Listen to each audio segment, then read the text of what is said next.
I want to welcome everyone. I know people are still joining the webinar, but want to welcome everyone today.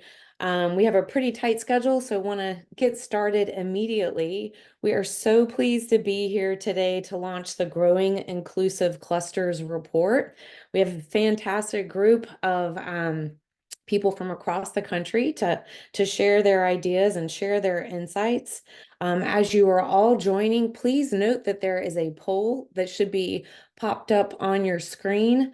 If you can, please respond to this and we'll share these results back with you in a few minutes. I am Sarah Lawrence. I lead the Building Better Regions community of practice. This community of practice is designed to work alongside all 60 of the Build Back Better Regional Challenge excuse me, grantees. And we work to deliver both technical assistance and also to create peer-to-peer learning opportunities with the different regions. And we're so pleased to be here today to share the insights from regions around the country about growing inclusive clusters. For those of you who may not know, the Build Back Better Regional Challenge is a marquee program of the U.S. Economic Development Administration. And it was really designed to propel both industry cluster growth, but paired with workforce development strategies. And what was also really unique about the Build Back Better Regional Challenge is it was one of the first programs to intentionally incorporate equity and inclusion in the approaches for regional economic development. But equity, while industry cluster strategies have been around for decades in our country, equity inclusion in industry cluster strategies have not been well documented. And so my colleague Jess Wilkinson here from RTI International, along with our fantastic research partners at Engine, our New Growth Innovation Network, both Yasmina McCarty and Betsy Sushanik are also here to report out on what they have observed as some emerging approaches for incorporating equity and inclusion in these industry cluster strategies. But we are very excited today to help us launch this work is Assistant Secretary Alejandra Castillo, who is here to provide welcoming remarks. Assistant Secretary Castillo, we are over the moon to have you here. We want to thank you for your leadership. We want to thank the Economic Development Administration for your vision, for your dedication, for designing and implementing new ways of doing economic development so that we can all work towards these outcomes that improve our national competitiveness. So thank you so much for joining us and providing welcoming remarks. Sarah, thank you so much for your kind introduction. I want to thank RTI for the incredible work of leading the Build Back Better community of practice. Not only are you doing a great job leading and organizing this network of Build Back Better regional challenge coalitions, as well as you are, as you said, documenting this great work. I'm honored to kick off today's conversation about your newly released Inclusive Cluster Development Insight Report. But before I dive in, I want to recognize our partners at New Growth Innovation Network Engine for their contribution to this report. It feels like it was just a few months ago, Yasmina, when you and I were in Osceola County trying to launch this effort. And now we find ourselves not just working with engines, but seeing the beautiful collaboration with RTI as well. Both Engine and the University of Michigan are also working on separate reports identifying best practices of equity and inclusion in two of EDA's Keystone ARPA initiative, both the Build Back Better Regional Challenge as well as the Good Jobs. Just to note, an early analysis of the Good Jobs Challenge was published in February, and one focused on Build Back Better will follow as well in the coming months. So I also need to acknowledge representatives from each of the 5 Build Back Better coalitions that were featured as case studies in this new report. The Alaska Sustainable Southeast Partnership, the California Fresno Merced Future of Food, North Carolina Accelerate NC, the Rhode Island Blue Partnership, as well as the West Texas Aerospace and Defense Manufacturing. I have visited a majority, if not all of them, and I can't speak enough. I feel sometimes I am your walking cheerleader, because I know exactly not only the places that this is all happening, the people who are leading it, but also the transformational change. In addition, I want to also give some kudos to the Build Back Better Coalition members. I saw many of you last month in Washington, D.C., and that was wonderful for the community of practice gathering. And as I mentioned then, I truly celebrate and appreciate the great work you are doing individually as well as collectively. I continue to hear and see wonderful updates about your projects. As you all know, and you've heard me say this before, you are only as good and effective as the strength and talent of your team. And I have a truly remarkable set of colleagues and team members who bring to this work years of experience, innovative thinking, a high level of commitment to public service, and a genuine desire to see you all succeed. So I want to take a moment to thank Justin Tooley, our Director of EDA's American Rescue Plan Program, Alex Jones, Acting Director of the Build Back Better Regional Challenge, Ryan Zamaripa, our Management and Program Analyst, and Soo Young Patagonkar, Management and Program Analyst. These are the folks who day in and day out are advocating for you, are on my case to make sure that we provide both the stewardship, the resources, but also the continued relentless commitment to the success of this group. It feels just a few months ago, but in actuality, it's been a while. So I'm going to go down memory lane for a bit.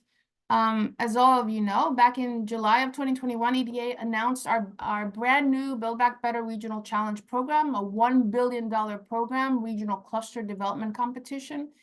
And as was said before, this is a marquee program in EDA's American Rescue Plan portfolio. We knew this investment would be transformational and change the trajectory of regions across the country. Build Back Better was among the first foray by the federal government into large-scale place-based economic development. We designed the program with equity as key investment priority. We wanted to make sure that the transformation reached all pockets and all people in the respective regions. We also encourage applicants to bring a wide range of stakeholders to the table and push them to think about new collaborations. Now, almost 3 years later, really amazing to believe, 21 awarded coalitions are implementing projects to do just that. And as I travel across the country to visit these regions, leaders told me the mere exercise of applying for a Build Back Better grant helped forge significant collaborations that might not have happened otherwise. So that in itself is an accomplishment. We've been able to execute on programs that meet communities where they are, whether that's addressing challenges in Appalachia communities that have long suffered from disinvestment, or helping regions get the resources they need to commercialize their cutting-edge technology to become global leaders in their specialized industries. I'm also so pleased that Build Back Better has been a catalyst for so many good things happening and yet to happen in regions across the country. But we can't keep this inspiring news to ourselves. Our first call to action today is that you tell your story, be vocal, own your success about your role in making a huge impact for your fellow Americans. This is your time to let the world know that what transformational changes are happening in your communities. Post on social media, talk to your local press, brief your elected officials, make sure your work is never a best-kept secret. Because of the focus on equity, Build Back Better has also been a catalyst for new experiments in inclusive economic development and inclusive cluster development. The competition considered equity across several dimensions. Equity in outcomes, which address how we ensure that underserved members of these communities will have access to the opportunities generated by EDA investment. We also addressed equity in leadership. How are you engaging with and empowering underserved populations and communities to design and lead new economic strategies? And finally, Equity in budgets. How are EDA dollars flowing to communities and organizations that may not typically get federal resources directly? The report you will hear about today, and the coalition leaders you will hear from, bring real-world examples of how all of these elements are playing out in their respective communities. The report shows what they're learning and what it takes to deliver on inclusive economic growth. You are all pioneers, and now we can share these efforts through this report to a larger audience. It has also provided lessons for us at EDA. Equity and inclusion means different things in different places. Each region and each community has their own unique challenges, assets, stakeholders, and history. We should celebrate that diversity and inclusion are critically important and also unique. With that in mind, EDA, Commerce, and other federal agencies face the challenge of developing federal programs that address that diversity. Instead of making everyone fit into a box, we need to provide resources and foster locally driven strategies for success. I hope that the Build Back Better Regional Challenge, along with other EDA programs and initiatives, can provide inspiration and a roadmap for others. I also hope that we are seeding and sending a message that economic development is a team sport. We have to prioritize including new voices at the decision-making table and holding ourselves accountable for equitable economic growth among people of all walks of life. No one can be forgotten. To close, I want to thank RTI again and Engines for the great work that has been done. I also want to say that I continue to be a cheerleader when I go to the Hill, when I meet with a number of decision makers in various platforms. The Biden-Harris administration and all of us at the U.S. Department of Commerce are committed to your success, and we look forward to continuing to work with you. I hope all of you continue to learn from each other and to share your successes as well. I want to close by saying Happy Earth Day. As many of you know, equity is one of our top investment priority, but so is resiliency. And today is a very special day as we celebrate Earth Day. Good luck with this panel, and I can't wait to see you all in person, hopefully soon. Thanks again. Thank you so much, Assistant Secretary Castillo, and thank you for mentioning Earth Day as well. Before we move into the panelist discussions, I would love, Pearl, if you could share back out what you all have shared with us as your most, as the topic that's sort of most discussion among those you're working with for industry cluster growth. Seems like it is very much talent and workforce, with others around capital access and procurement. Excellent. Thank you for that, and some others as well. This will be helpful as we transition into learning about the findings from the report, and also as we hear from the panelists as well. We do expect, I want to flag for everyone, we have a pretty packed agenda, and we expect that the conversation could go past the hour. If you are available, many of our panelists are available, and we can stay on the line after 3 o'clock Eastern. So I want to go ahead and flag that for you if that is of interest. But with that, I'll turn it over to my colleague, Jess Wilkinson. Thank you, Jess. Thanks, Sarah. Okay, I'm gonna share my screen to get us started with the presentation portion of our event today. All right, so thanks, Sarah, for that introduction. I'm Jess Wilkinson, and I'm an economic development researcher at RTI, and I'm gonna be introducing our report. So this report was really born out of questions we were hearing from practitioners across the country about what inclusive cluster development is, what it looks like, how to do it.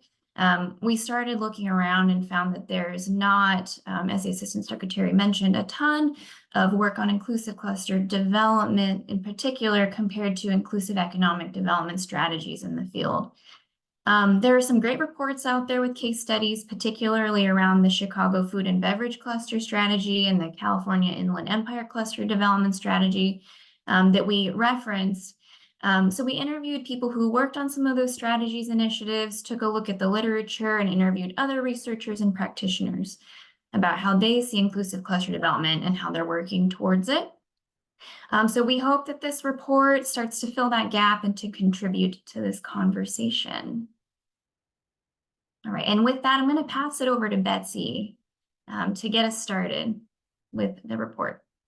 Hi, Jess. Thank you so much for that introduction, and I'm so thrilled to be here on behalf of Engine to share a little bit about sort of what we've learned and sort of all of the interviews and how it's all come together. So to sort of ground our conversation today is basically, if you've been in the economic development field for any amount of time, industry clusters will sound familiar to you. This approach is not new, and in fact, it's foundationally shaped many well-known regional economies and their growth. Industry cluster development is a coordinated effort to support the growth of multiple businesses in interrelated industries, both up and down the supply chains. It's this approach that's led to clusters of the automotive industry in Detroit and the entertainment industry in Los Angeles, among others. And this approach is really a core part of the traditional economic development toolbox when we look at regional development. Next slide. Perfect. So, however, as our field continues to grow and redefine economic development, we also look at these approaches and sort of what are our classic tools in the economic development toolbox through the lens of equity, as the Assistant Secretary also mentioned, which is what led to the interest we heard from practitioners in both RTI's community of practice and our work on Engine's Inclusive Recovery Initiative around how do we look beyond just the traditional tool of cluster development strategies and look at inclusive cluster strategies. Inclusive clusters go beyond just the how we take the coordinated industry approach. Rather, they ensure historically excluded communities lead, shape, and benefit from the economic opportunities that are created. And I just want to take a moment to note how important that is, because we're not just saying we're including individuals to benefit, but that they're included at every stage and are involved in the leadership of these strategies. When you look at exemplars of cluster development, like the entertainment industry in Los Angeles and the high-tech industry in San Francisco, it's clear that the historically excluded communities have not had the opportunity to even benefit from the economic opportunities created, much less lead or shape these efforts. Rather, resulting impacts have harmed these communities rather than developed regional shared prosperity. But as we strive for regional shared prosperity, what is an inclusive cluster and how is it different from our traditional industry cluster approach? So from our research, and as you can see on the screen, as Jess shared about, we sought to understand, but also define what is an inclusive cluster. And we found 5 key things that arose in our definition. Inclusive clusters ensure individuals and communities make meaningful income and wealth gains. This is a departure from the traditional approach of just looking at broader growth, but an examination of who is building income and wealth and how. Again, going beyond just wages and workforce, but rather looking at who are the entrepreneurs in the pipeline to benefit and who has access to capital in order to participate. Inclusive clusters also have an explicit focus on equity. You can't have an inclusive cluster without actually saying it's an inclusive cluster. Equity can't happen unless it's explicitly talked about, planned for, and has resources to support these efforts. Inclusive clusters are focused on issues that lead to economic disparities. In the same vein that you have to be explicit about equity, you also have to take those steps to address the issues that lead to economic disparities in order to ensure that those who have been historically excluded can now benefit. Inclusive clusters are also working to shrink those economic disparities. And so it's more than just focusing on those disparities, but that there's action attached to it. Inclusive clusters are generating wealth and income for individuals that will shrink rather than exacerbate economic disparities. And lastly, inclusive clusters are measuring their progress. Unless you actually have measurable efforts and outcomes, you won't know if you're moving the needle. Next slide, please. And so that's how we defined an inclusive cluster, which is a pretty significant departure from a traditional industry cluster. And as we looked at our new definition of an inclusive cluster and we looked at how that differed specifically from a traditional approach. And that led us to looking at these two approaches side by side to better understand how these differences show up and where the opportunities were for economic developers to explicitly focus on equity in cluster approaches in their own region. So we saw that traditional clusters have a narrow range of stakeholders, while inclusive clusters change who gets a seat at the table and who informs everything from planning to decision-making. That's not the case for an inclusive cluster, which broadens the table to include those who haven't had the opportunity to participate. Traditional clusters also tend to focus their success only on growth, whereas in inclusive clusters, success is measured not just by growth alone, but by looking at disaggregated metrics to ensure that wealth creation and income generation are happening for individuals who have not benefited before. Traditional clusters have high barriers of access for participation. And again, instead, inclusive clusters reduce barriers to entry and, in fact, explicitly make efforts to invite the participation of those who face economic disparities. Traditional clusters have concentrated wealth creation, where only a few benefit. Instead, inclusive clusters look beyond just income generation to ensure that firm ownership, along with access to capital and the other needed supports, ensure that there is diverse wealth creation opportunities within the cluster. Traditional clusters have concentrated opportunities that benefit those at the center, but inclusive clusters, on the other hand, continue to grow outward, benefiting a wider range of individuals and communities within their region, all with the intention of shared prosperity.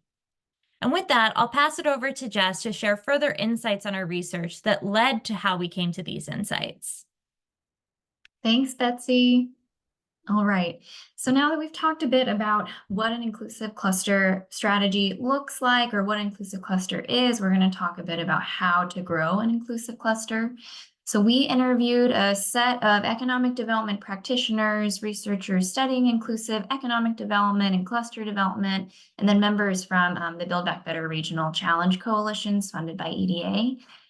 We asked them, how do you define inclusive cluster development? What are the main considerations for creating an inclusive cluster strategy? Can you please describe your cluster strategy, when and how you decided to focus on inclusion? And the rest of the questions are on the screen. So at the end of the day, we really came to understand, as Betsy was describing, that creating an inclusive cluster requires looking through a lens of equity and inclusion at every decision-making juncture to ensure barriers to inclusion are first identified and then addressed. And that's because marginalized and historically excluded communities often face systemic barriers to economic opportunities, and these barriers that are systemic can compound and reinforce one another. So, for example, historically excluded communities might be physically located far away from high job, educational, or training opportunities. The built environment or lack of transportation might also make it difficult for excluded communities to access higher paying jobs. And at the same time, excluded communities might be disconnected from networks in which decision-making conversations related to education, training, and economic development take place, resulting in further disconnection. And those are all the reasons why creating an inclusive cluster really requires looking through that lens of equity and inclusion at these decision-making junctures. We talked to all these professionals and really came up with a set of five key decisions to creating an inclusive cluster strategy. So I'll go through those next. So we've got these key decision points for building an inclusive cluster. That's choice of your governance structure, choice of the industry cluster that you're going to focus on, choice of geographic location of firms and job opportunities, types of economic opportunities generated, and types of jobs and wages generated. And I'll go through each of these in a little bit more detail. All right, so choice of governance structure. This really means being thoughtful about who is involved in decision-making from the get-go of your cluster development initiative. Perhaps making sure community groups that represent underserved populations in your region are invited to join in leadership positions in the initiative, It's also about how your coalition is structured and how decisions are made, and if the structure allows those who are not, those usual suspects to be involved in making decisions. Choice of industry cluster. This means choosing from the get-go which industry your region wants to grow, and choosing an industry in particular that has the potential to create good jobs for marginalized groups based on historic data. Choice of geographic location of firms and job opportunities. This really means working with industries and firms in your region to strategically locate firms in geographic locations and jobs that have often been overlooked and excluded due to historical reasons, either on purpose or not. Types of economic opportunities generated. This really means looking at the barriers to wealth generation and economic opportunities among historically excluded groups and generating opportunities to fill those gaps and break those barriers. It might look like increasing capital access for entrepreneurs in historically disinvested areas, or perhaps creating new pathways to high-paying jobs through training programs that might include wraparound services, for example. And then lastly, the types of jobs and wages that are actually generated. This means specifically working to create workforce pipelines that have explicit paths to high-paying and leadership positions, and making sure that those jobs are not just on the lower end of the workforce development pipeline. So those are those 5 key pieces that rose to the top in terms of decision points for inclusive cluster development.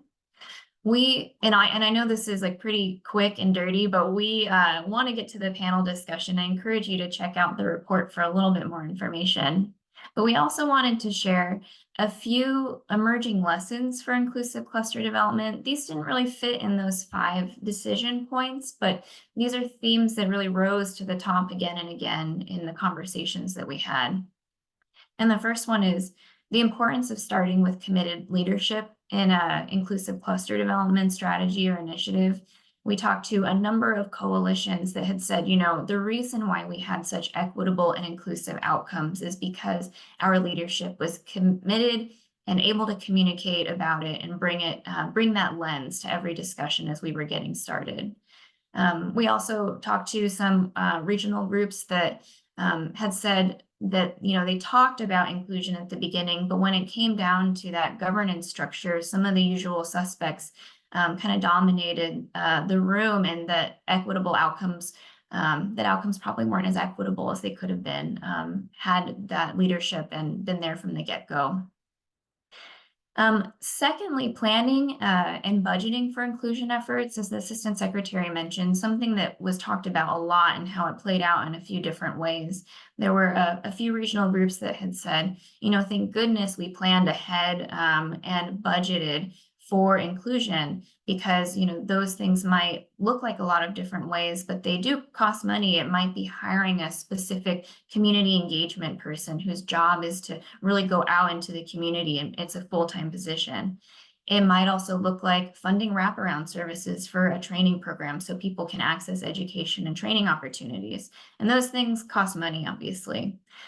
We also talked to a couple regional groups that said, we didn't budget for it in the beginning, and trying to add it on later and justifying those costs were just more difficult down the line. And then lastly, ecosystem and trust building are critical and take a long time.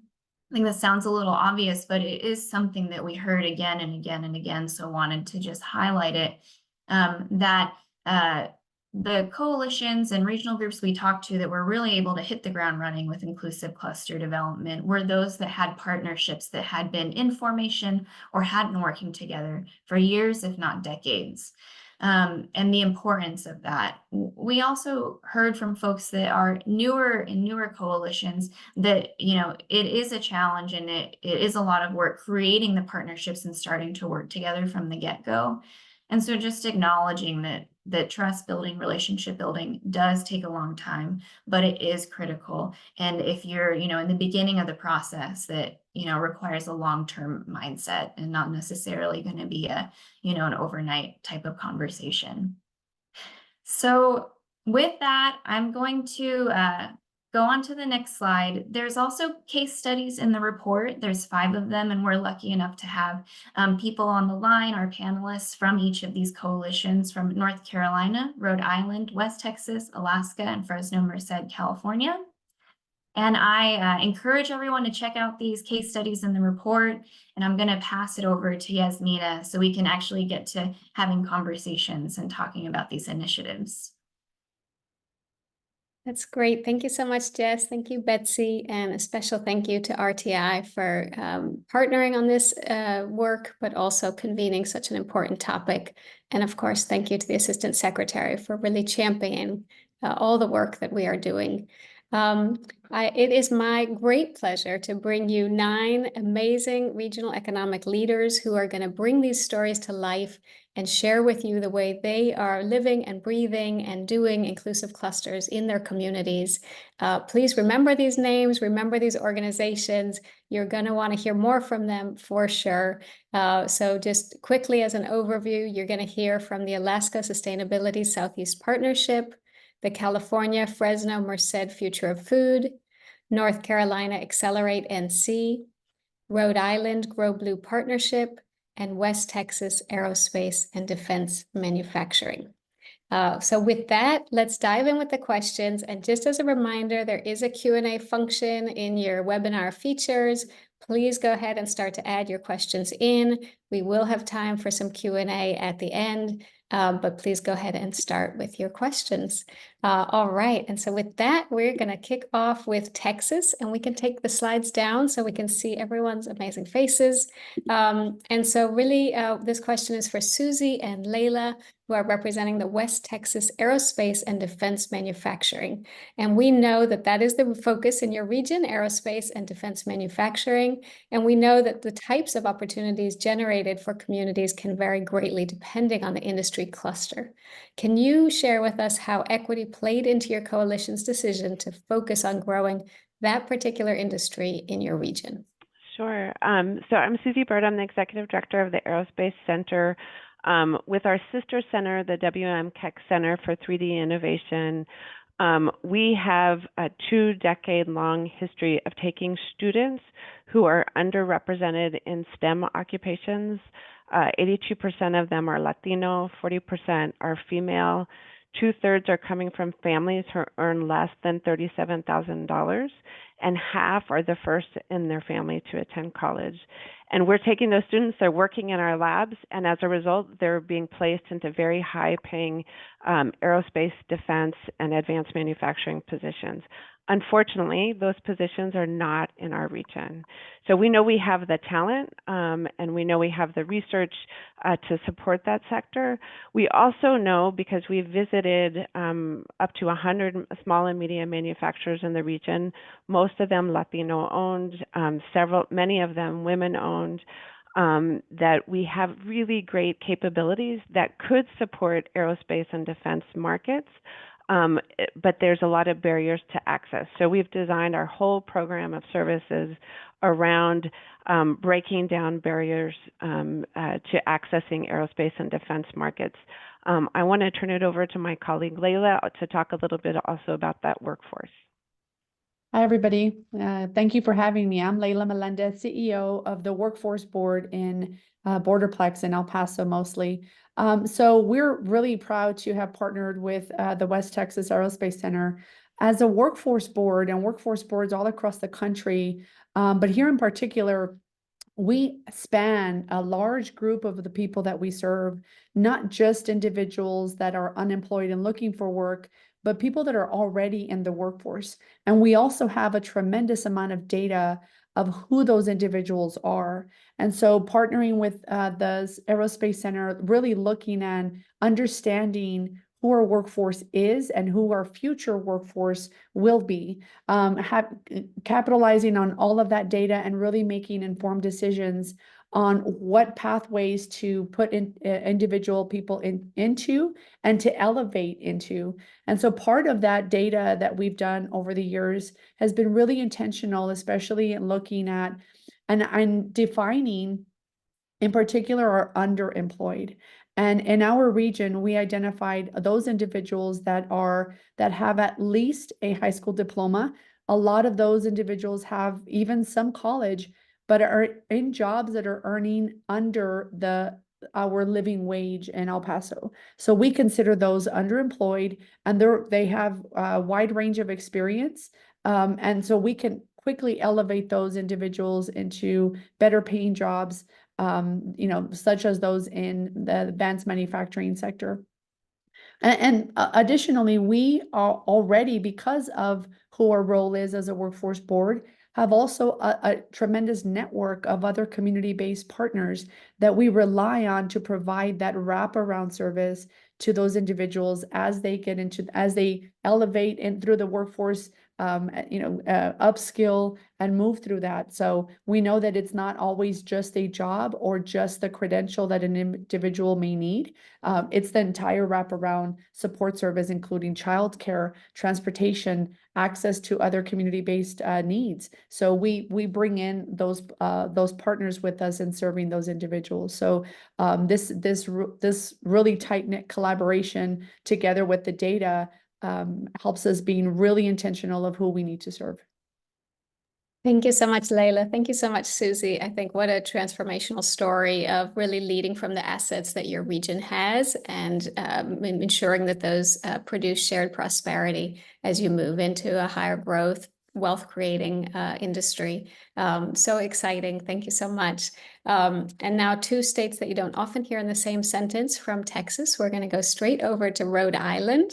And I'm very pleased to introduce to you Relly and Christine. And the Rhode Island Grow Blue Partnership is a newer industry cluster working on the blue economy. But I hope that the 2 of you can speak to some of the lessons you've learned about forging mutually beneficial relationships between larger university-based organizations and smaller community-based organizations. Yes, well, thank you. I'll kick it off for our team. I'm going to talk a little for a few minutes about strategies that we use for bringing organizations in, other partners, and then I'm going to turn it over to my colleague Relly, and Relly will talk a little bit more about the broader community participation and her work in that area with us. So I'm Christine Smith. I'm at the University of Rhode Island Research Foundation. We are an economic development arm of the university. And we are also the home for our MEP, as well as some other activities. And so we have a broad base of working with partners. And I'm going to get to that, but first I just wanted to talk a little bit about it being a new partnership, and we're formally a new partnership under the Grow Blue brand, but Rhode Island is the ocean state. And we have a very long and rich heritage of having ocean-related industries in our state. And so that's what we wanted to build on. But we realized very early on that we weren't able to support this super growth, that high potential growth, without really concentrating on bringing in all the pockets of our community, making sure, as we've been discussing, that everyone has access to this growth, everyone's brought in, everyone can participate. And so that's where we turn to a tried and true method of leveraging our partnerships. We, through all our programs and also through our small size, we have very, very strong partnerships throughout the community with organizations such as the Center for Women in Enterprise, the Hispanic Chamber, and the Black Business Association. And so we wanted to work with them to gain their advice, their insight, their consultation on how do we work with our communities to bring them in so that everyone's participating, everyone's aware of these emerging opportunities, especially around workforce, for career pathways for the youth, and also for assistance to incumbent workers. But I think, and this was brought up in the report, that these are organizations that have limited resources. And we thought it was very important to share some of the funding we were getting from the federal government with our partners. And so just like we paid other consultants with our budgets, we wanted to make sure that we were compensating these consultants. And so I think that would be the biggest tip that I would share, is that you really do have to think of it not just as partnerships as you do have historically, but really sharing everything with them, bringing them in, and paying people for their expertise. But that was how we worked with some of our organizations. And I'm going to turn it over to Relly, because she's really been working a lot in the community on some of the other factors. Thanks, Christine. So I'm Relly Abiyati. I'm with One Road Consulting, and was very lucky to have 25 years in government, but I'm much happier on this side because I get to work more closely with communities. And so my colleague, Dwayne Tyndall from an organization called ACE in Boston, always says, if you're not at the table, you're on the menu. So that's kind of how we were considering community engagement, that it's not just about knowing about what's happening, but actually being empowered to be part of the decision-making team. So as Christine said, they already had a great network. URI has a wonderful network throughout the state, but there was still a potential to bring even more voices in who aren't normally talking about Blue economy. So that's what we focused on. We talked to people who ran after school programs. We talked to people who were working with workforce programs for people who were justice aligned. We talked to civil rights leaders. It was really a unique list if you're thinking about who should be at a Blue economy meeting. But that was intentional because we wanted this to be not the usual meeting goers, but who's missing, who could bring something new to the table. And we learned a lot. And one thing that I think is important is that I love criticism. So some people were like, well, why do you guys say it this way? Message it better. And all of that, I would turn back to Christine, and her team would figure it out. Like, we kept talking about offshore wind jobs, and people were like, what are you talking about? Like, explain that. What does that mean for somebody who has a disability? What does that mean for somebody who lives an hour away from the port? So I will give credit that, it's important that organizations not get defensive, just listen, because that for us was really, really informative. One thing that I thought was most interesting was that I was talking to a civil rights leader, and he's like, your biggest issue is that you don't even acknowledge that it was people of color, for example, who started a lot of the maritime trade shops in New England. And he started talking about the history of the Cape Verdeans who were doing this in the 19th century. So I went back to Christine and said, it's as simple as that, right? Community does have a connection to Blue economy, but we've never really doubled down on it. And I could talk forever, but I know we have a 2-minute limit. But I really hope that if anybody has any questions, that you can reach out to us, because this was one of the most exciting projects I've worked on, because we created this safe space for people to come and ask any question. What's a welding job? Why would I want a kid to go into welding? Well, it pays a lot, right? And it's also, there's great training programs, and it's available for, a wider swath of the community that may be looking for new opportunities. So this was just really exciting. Thank you for listening to us, but I really hope that we can help anybody else out there who's looking for ideas and pointers. Thank you so much, Relly and Christine. As you said, the time is not enough, and I said it up front, keep track of everyone's name and organization. You are going to want to reach out to these amazing leaders for sure. And thank you for telling us so many good tips, as well as your journey on what it took to engage with the community in meaningful ways. And so from Rhode Island, we are heading all the way over to Alaska. The Sustainable Southeast Partnership, or SSP, works to create economic development opportunities for rural and tribal communities in Southeast Alaska. And this partnership, the SSP, is governed by a steering committee with representatives from nonprofits, community organizations, tribal governments, and private sector. So Elena, can you share how SSP created its governance structures and how those structures help facilitate equitable decision-making and outcomes? Sure. Yaketsutat. Good morning from Alaska. Gaketinu hut duasak. Yef I hut luknaharin hutsati. Rushki tanyari I hut.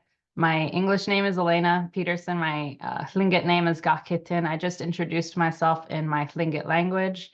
And I told you my clan is Hlupnahari, which is Raven Coho. And I'm a daughter of Wushki Tan, which is Eagle Shark House clan. I'm very happy to be here and explain a bit more about the governance behind our partnership. We have worked within the Sustainable Southeast Partnership over more than a decade now to build a representation across the governance that really does encompass the region and the people that make up this place. And if you're not familiar with our part of the country, Southeast Alaska is next to BC, Canada. It encompasses a very large land base, but very few people. So there's about 70,000 people spread across our entire region.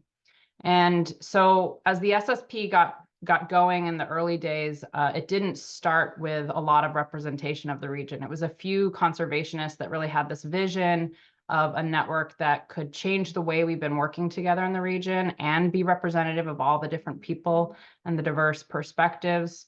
And that eventually would become what is now called the SSP, the Sustainable Southeast Partnership, but I'll call it the SSP.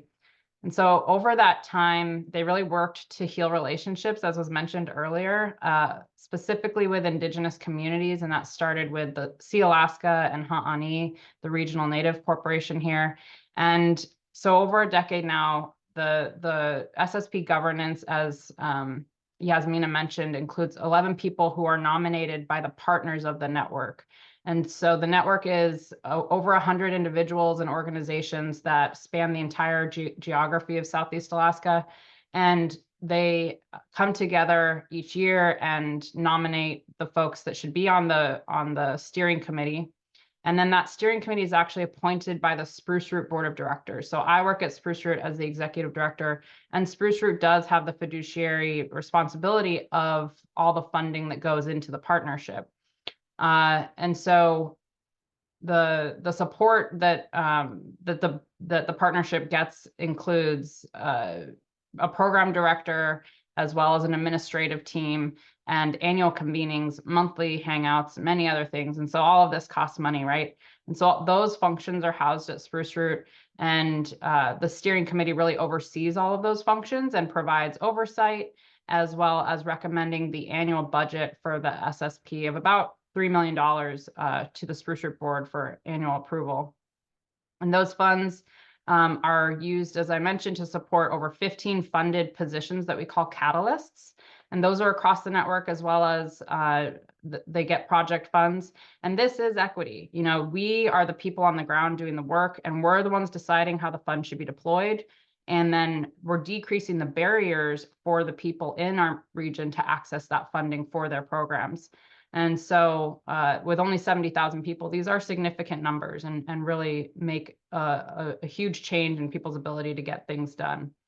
There is a charter that outlines the guiding values, the roles, and the responsibilities of the steering committee.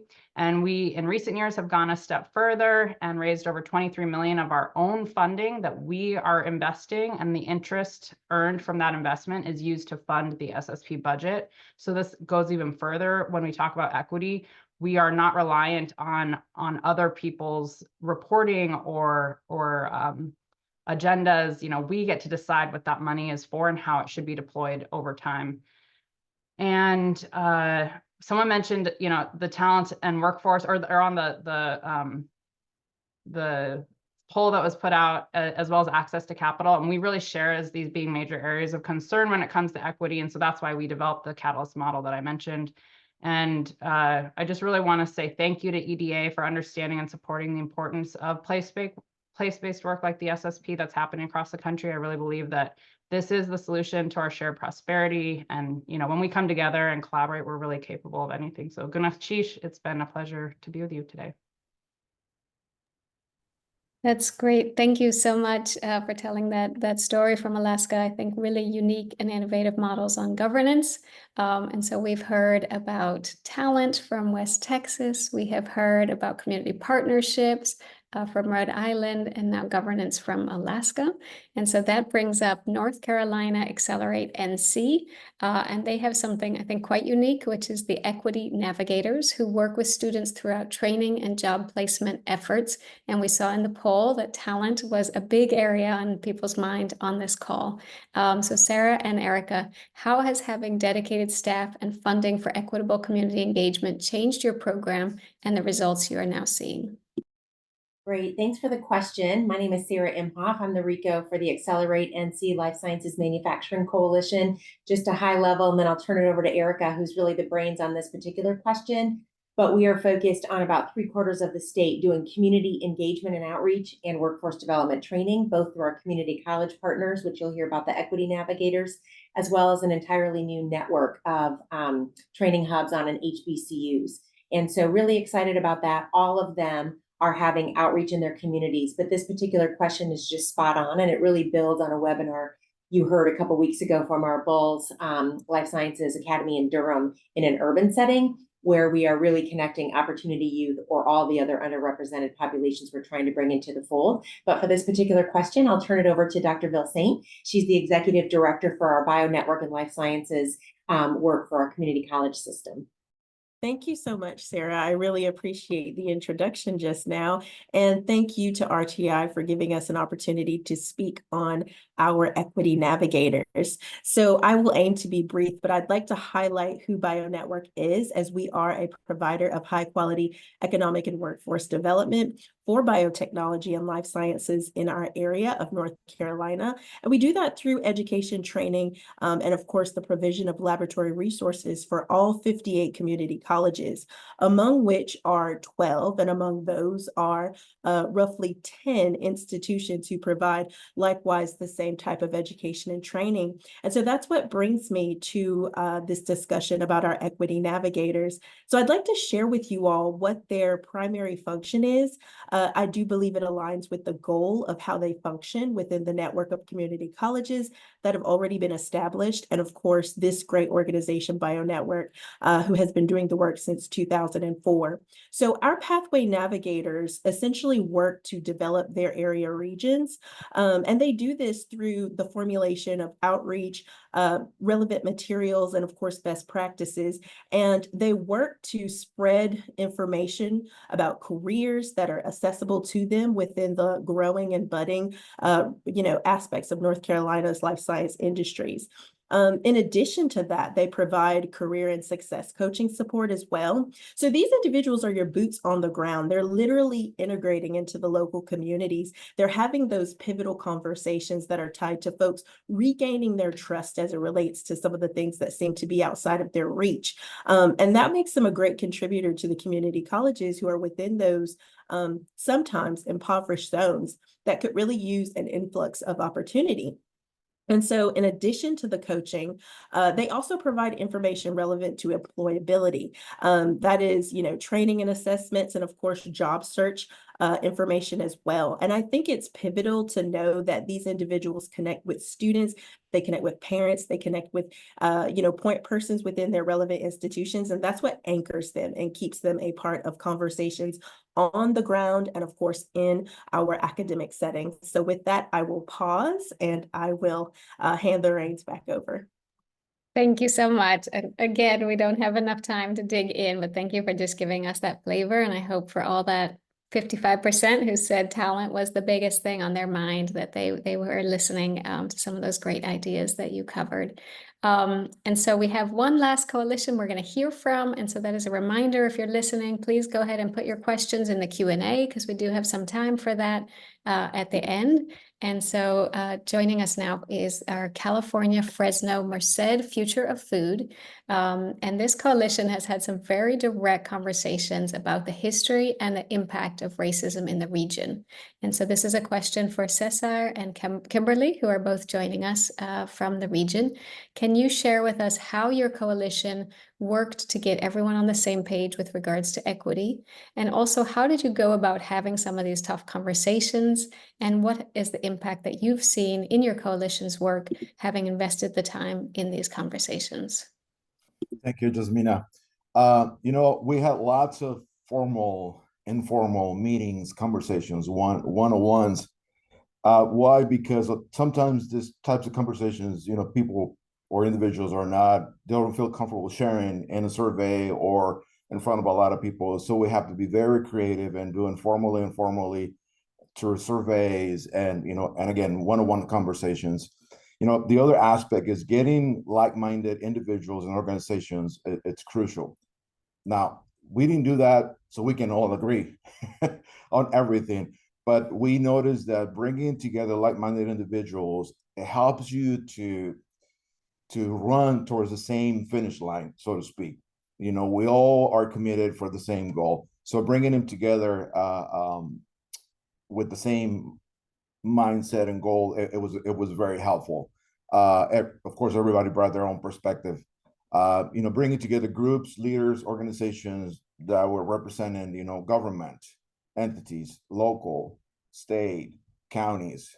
I was also crucial. Education institutions from private, public, community colleges, industry, large, mid, small, community-based organizations also were included in this ecosystem to come together. And how do we come up with a plan to address this?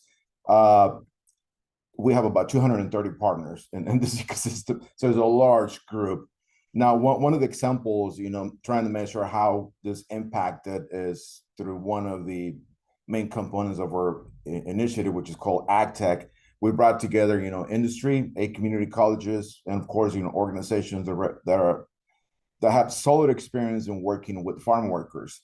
So what we did, you know, we had surveys, we had meetings, we have site visits. We went to industry, we met at the community colleges, we went to the fields, and about 15,000 farm workers were surveyed from 5 different counties. The surveys were conducted in Spanish, English, and we use the support of translators to help us with multiple dialects. You know, the majority of farm workers in this area come from Mexico or Latin America, and there's a lot of dialects in those areas. So we use the support of translators in that case, as well as, you know, for other languages.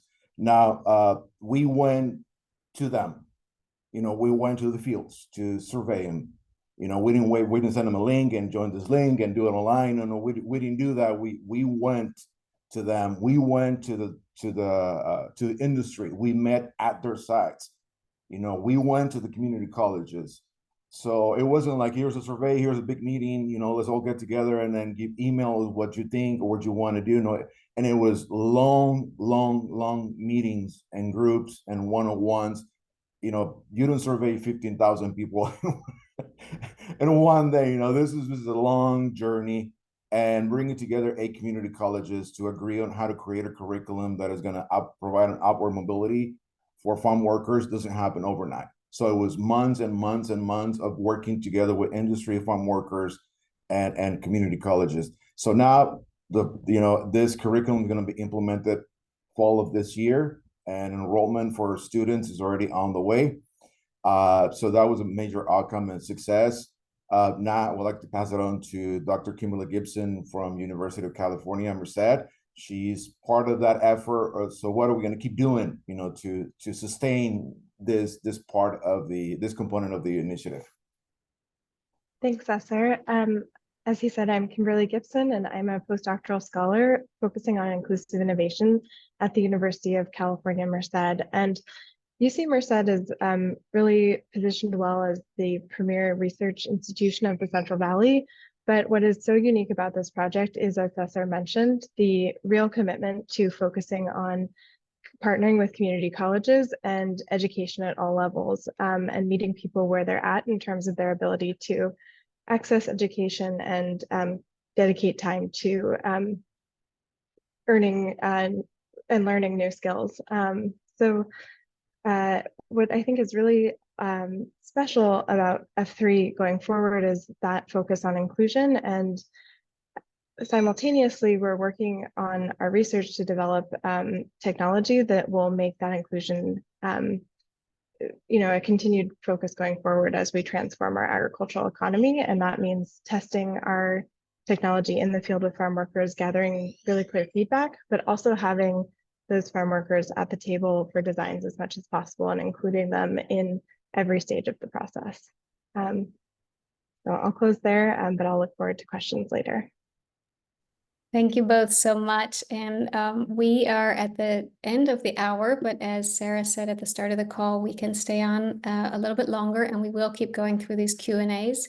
So just before we do, to summarize some of the key points from this panel, we started with the Assistant Secretary, who reminded us that the 3 important things are equity in outcomes, equity in leadership, and equity in budgets.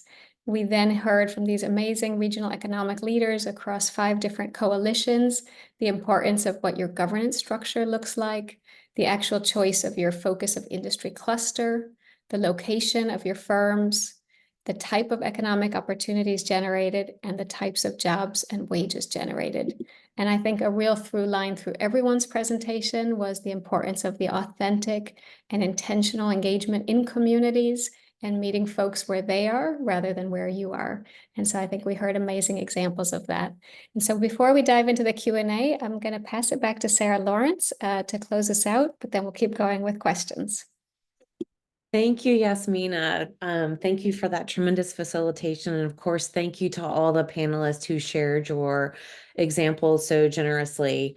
We want to do before we will continue as Yasmina just described, but we want to put out a quick poll to get your, if you could answer this after this presentation, can you share how comfortable you feel defining what an inclusive cluster is for your region? So I want to give you a moment to respond to that. And while you are, remind everybody you can access this report on the Building Better Regions Community of Practice resource page. The link has been in the chat. Also, we will have this recording will be available and located in the same place, along with our YouTube channel and the slides. So we will share all this information. Also, feel free to follow us on LinkedIn. Where we will be posting much of this content as well. But a huge thank you to the panelists again, to also Jess and Betsy for your research and documenting this great information. And Pearl, do we have enough responses yet to report out on the poll we just issued? That was fast. Okay.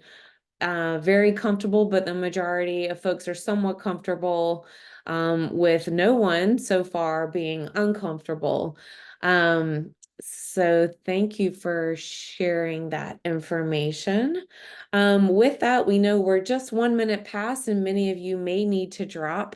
If you can stay, many of us on the screen will be able to stay. And I know I saw some great questions in the Q&A, and we will start to dive into those and any other questions that you may have while we stay on the line here. But if we could all maybe give our own version of a virtual round of applause. Yes, I'll try not to clap too loudly, I think, because my microphone's on, but thank you, everyone.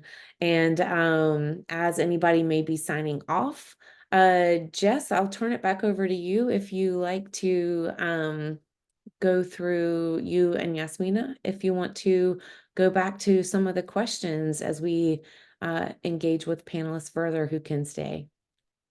Thanks, Sarah. Yeah, I'll pass it back over to Yasmina, but I just wanted to say thank you to everyone. And I think the survey results point to us having some more conversations on this future in the topic and really being able to reach our goal of starting this conversation and starting to fill that gap. So thank you all, and I'll pass it back to Yasmina to keep facilitating the Q&A. Great. So the first question comes from Epiphany Munoz, and I think the question is getting at what often happens where race and income is conflated.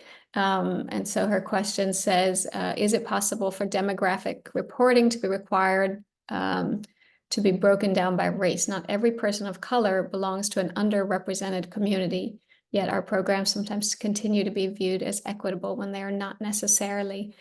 So just looking at our 5 coalitions, is there one that has a great answer just around data and how you're thinking about underrepresented or underserved, which is this very vague language, versus specificity in race and income?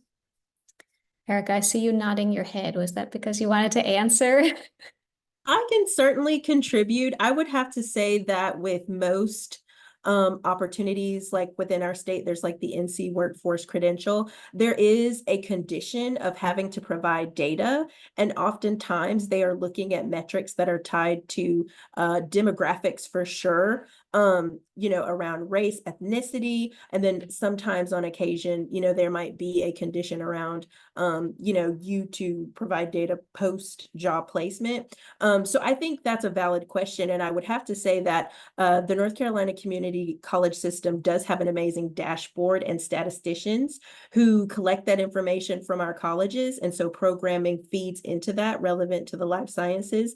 And I would have to say that it is possible, as we've seen even with our EDA funding, right, that you can require, conditions tied to data like that. That's great. And I'm actually going to jump down to Carlos' question. Carlos Delgado has first congratulatory remarks to this amazing panel. And he's lifting up two different questions here. One is, are you and your partners using a unified performance impact measurement system? And second, can you share some of those equity metrics you're using to monitor, evaluate, and report on your equity goals? We heard in the presentation that inclusive clusters reduce disparities as the cluster grows. And so this question is really at the heart of it, which is what equity metrics are you using? Would any of the clusters like to share on that one? Cesar. We are currently developing, and we're pretty much in the final stages of developing a database system. We're using Salesforce, and it's designed to collect information from all the partners that are involved in this initiative from 5 different counties. And one of the goals is also to track anything related to equity and inclusion. We're in the process of launching prototypes, and we have one more session. After that, we'll probably move into the pilot. But we started working on this towards, halfway through 2023.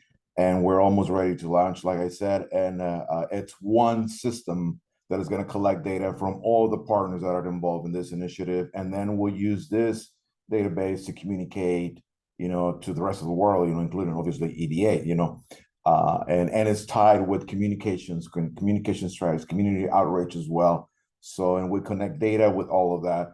But the answer is, yeah, that will be one unified system in our case. But we're almost there. We're almost there. That's great. Anyone else who wants to weigh in on data or metrics?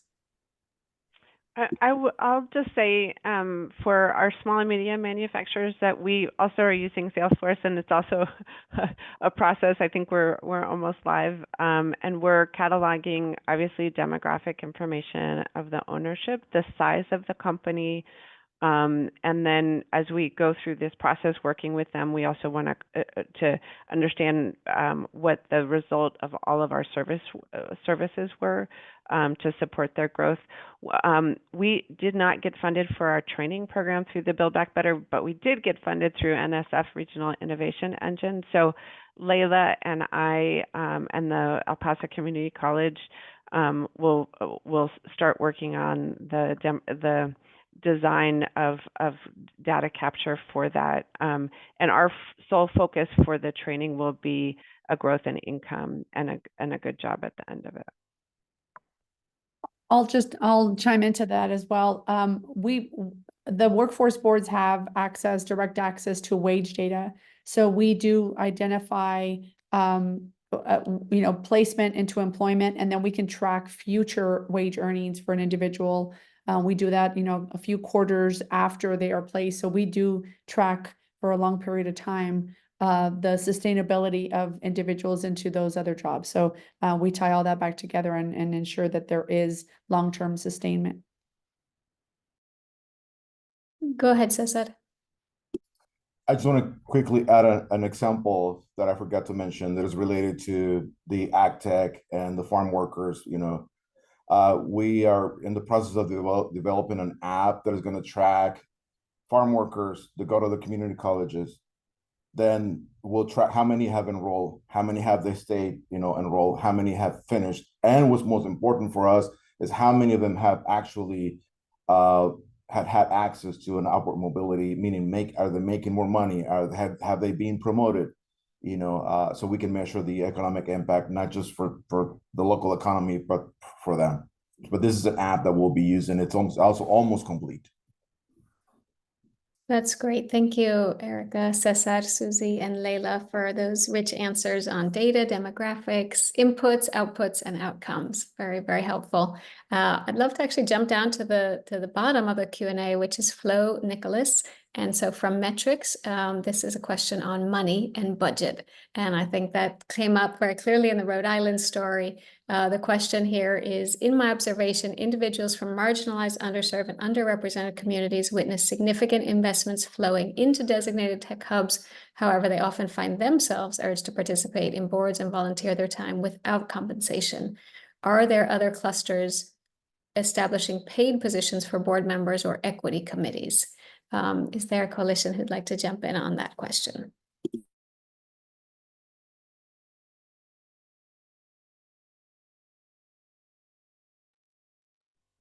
The only thing I would add is, that's definitely something that we will put into any future budget that we put forward. I mean, we were sort of scrapping around looking for that funding in our phase one, but it's tremendously important. And, Relly and I have even talked about how do we, provide perhaps transportation stipends. How do you provide childcare?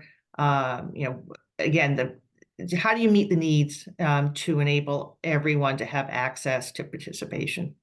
Right. And just one quick follow-up. We are going to start talking to foundations, because what we came to realize, it's one thing to give people stipends for a meeting or two, but back to your point about boards and longer term engagement, we're possibly considering thinking of them as consultants, like Christine said earlier. So whether we call them community technical advisors or something like that, we'd like to figure out a way to sustain it so it's not a one-off, and there's there's more meat to it than just like a stipend for a meeting here and there. Oh, I was just going to add that we do, a part of our model was having paid positions, as I mentioned. And so within each organization, there's one position that gets from $40,000 upwards to about $70,000 towards their position to help fund them to participate in the network. And that was a core. I mean, that was a big reason why people weren't able to work together in this way, is because there wasn't funding that supported their ability to spend time, meaningful amounts of time, collaborating. And so that the only, strings tied to those funds are that they show up for our twice in-person meetings each year, which we also provide funding for them to show up and then pay for them to attend, and that they attend a monthly virtual call. And those calls and the in-person meetings are really geared around our shared learning and capacity building together. So we learn, how do we communicate effectively? How, what has happened in this place in the past?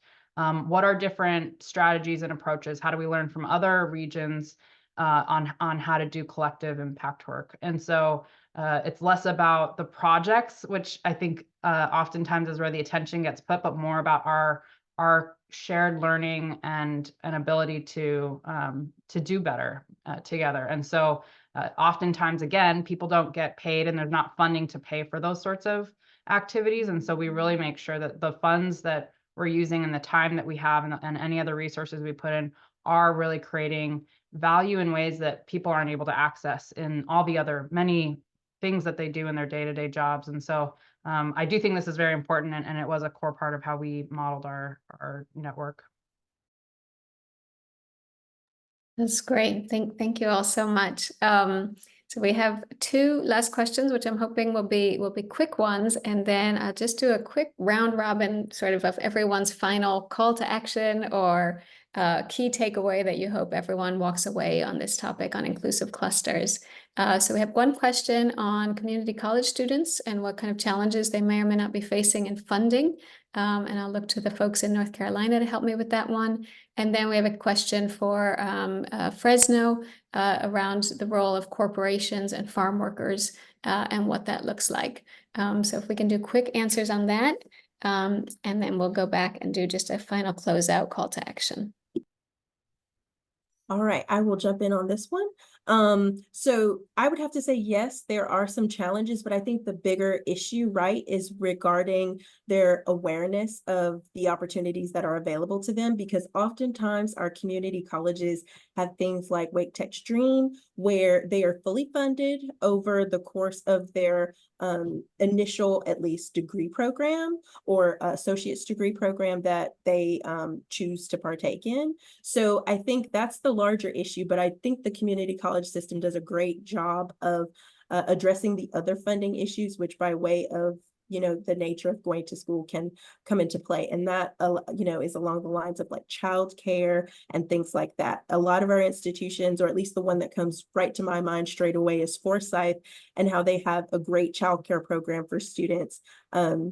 Should they need to utilize that. So although there are challenges, I think we largely address those in a very holistic and transformative way. So President Merced can talk briefly about the farm worker question, which was about whether or not corporations collaborate with our farm workers communities. And I guess I would like to start by just saying, like, a lot of our farms are pretty large scale corporations. Our region doesn't have, we certainly do have smaller family farms, but many farm workers do work for large corporations. In terms of our ag tech innovation push, I'd say that we do have some interest from our neighbors in Silicon Valley, which are larger corporations, but locally we have more of a startup culture, which are smaller businesses. So sorry, did you want to add anything to that? Yeah, we do have, you know, every big corporation, or for that matter, any corporation, regardless of the size, they have their own way of addressing social responsibility. So we're fortunate to have many that are willing to work with farm workers in many different ways. Sometimes it's by providing a site to learn a specific skill, or help community colleges to develop curriculums that are going to help them. And there are some others that are willing to, or exploring, you know, can I compensate the my employee to go to college, to go to, you know, community college while they're working without being penalized and losing, you know, income. So, you know, there's different ways that they're supporting, but the answer is yes, they are supporting in many different ways. Great. So just to close us out and bring us home, I think the Assistant Secretary made a great call to action today to all of us to please make sure to tell our success stories and ensure that it's not the best kept secret in economic development. And so just a quick round robin from everyone on what is that one thing that you hope folks will take away today from this webinar, or what's your call to action to all of us? And we'll go in the same order. So if I can start in West Texas with Susie and Layla.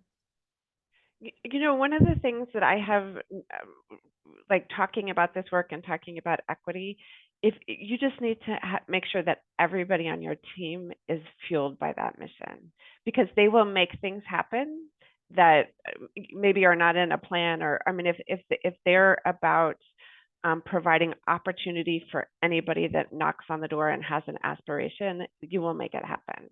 And so you just need to make sure that that motivation runs through every person on your team.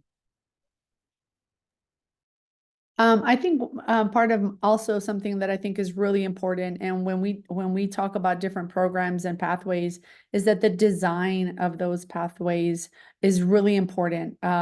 You know, taking into consideration multiple and ways for individuals to get on and off those ramps and those pathways, not just, you know, what we heard earlier about going to where individuals are and meeting them what they are, really designing around behaviors and preferences. So thank you.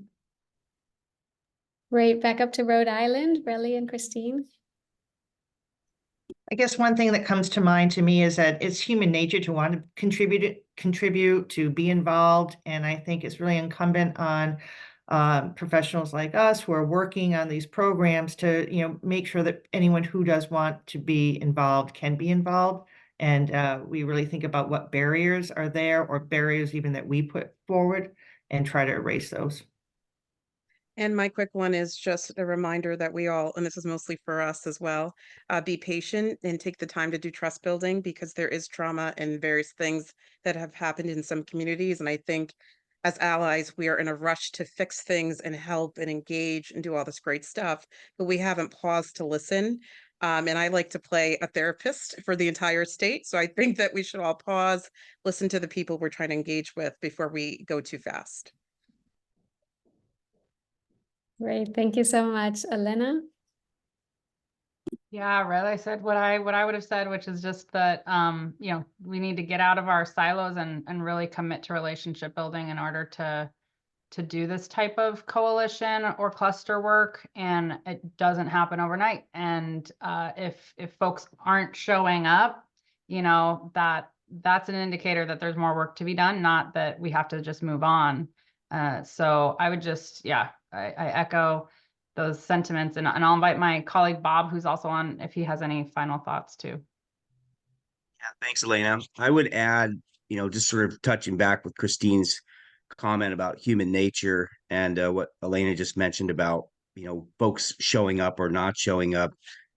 I really appreciate this meeting and it being centered on this publication.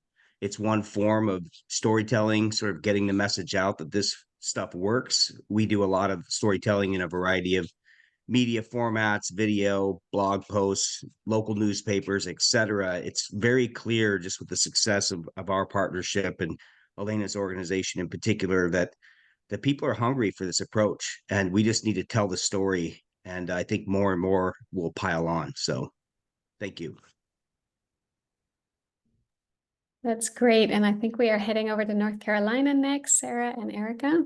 Yeah, I would just say, kind of doubling down on all of this, even though we've been around 40 years and have had a trusted relationship with Erica and her community colleges and all of our partners, that trust is so important, the relationship building. I would say over communicate. Somebody said earlier, we're in our silos. We do this every day, all day. A lot of our partners don't. And so don't assume they know the same language or that they're always keeping on track with the same pace or same place you are. So revisiting that over communication of goals and purpose and vision. And I would say, Rayleigh, to your point, over communicating as in over listening, twice as much of that as well.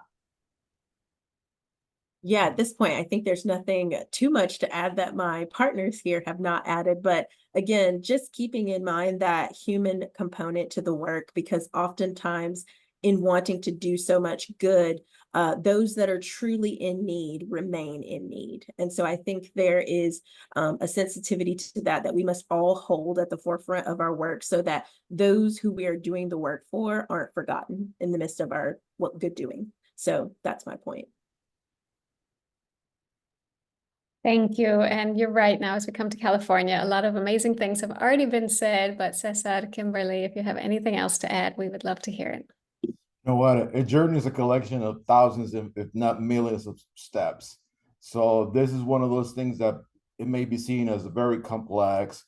And if we allow ourselves to get trapped in that complexity, we may get frozen and not take any steps at all. So you know what? You know, look at the big picture, narrow it, zoom in. Okay, look at maybe one corner. You know, I can take one step here, and then I'll look for the next one, So, you know, take the first step. I'll just add that we're really thinking of inclusion as a core element of innovation, not as something extra or separate, and diversity as a key driver of creativity and therefore one of our greatest strengths. Great. Well, with that, I would just say thank you so much to the amazing wisdom and insights shared from our phenomenal coalition and economic leaders. And I will turn it back over to our host and lead of this amazing community practice, Sarah Lawrence, and the RTI team. Y'all, that was amazing. Those takeaways kind of blew me away. I've written them all down and I want to have a whole other session, write another report just on the takeaways. Thank you so much. And Yasmina, thank you for that superb job facilitating. And thanks everyone for staying on for another 20 minutes or so. And I just celebrate you, your great work and your storytelling and amplifying these great ideas. I think this is going to keep evolving. So stay tuned for more ways that we can continue to amplify these great ideas. Thank you. Thank you.